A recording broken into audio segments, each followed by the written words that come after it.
வெளிச்சத்தின் பிள்ளைகளாகிய உங்கள் யாவருக்கும் இயேசு கிறிஸ்துவின் நாமத்தில் வாழ்த்துக்கள். பிரியமானவர்களே, இந்த இடத்தை பாருங்கள்.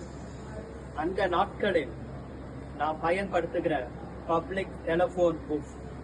இந்த இடத்திலே டெலிபோன் உள்ளே அந்த காலத்தில் ஃபிங்கர் டயல் ரிங், ரிசீவர், இதெல்லாம் நமக்கு பழையவைகளை ஞாபகப்படுத்துகிறது. ஒரு வசனம் நினைவு கூறப்படுகிறது. எரேமியா 33 அதிகாரம் 3 வசனம். என்னை நோக்கி கூப்பிடு, அப்பொழுது நான் உனக்கு உத்தரவு கொடுத்து நீ அறியாததும் உனக்கு எட்டாததுமான பெரிய காரியங்களை உனக்கு அறிவிப்பேன் என்று தேவன் வாக்கு பண்ணுகிறார். அந்த நாட்களிலே நாம் பயன்படுத்தி இருக்கக்கூடிய இந்த டெலிபோன் இந்த காலத்தில் இருக்கக்கூடிய பிள்ளைகளுக்கு தெரிந்திருக்க வாய்ப்பு கிடையாது. ஆனால் நாம் சிறு வயதா இருந்த நாட்களில் இதை பார்த்திருக்கிறோம். இப்பொழுது இதை பார்ப்பது அரிது. இந்த டெலிபோன் பூத்தை தான் அந்த நாட்களிலே பயன்படுத்தி காயின் இன்சர்ட் பண்ணி கூப்பிடுவார்கள், பேசுவார்கள். தேவன் என்ன சொல்லுகிறார்? என்னை நோக்கி கூப்பிடு என்று சொல்லுகிறார். கூப்பிட்டால் கர்த்தர் மறு உத்தரவு கொடுப்பார்.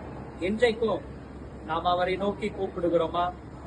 நமக்கு நெருக்கம் உண்டாகும் சமயத்தில், தேவைகளின் மத்தியிலே, பிரச்சனைகளின் நேரத்தில், எதிர்ப்புகளின் மத்தியிலே நாம் யாரை நோக்கி கூப்பிடுகிறோம்?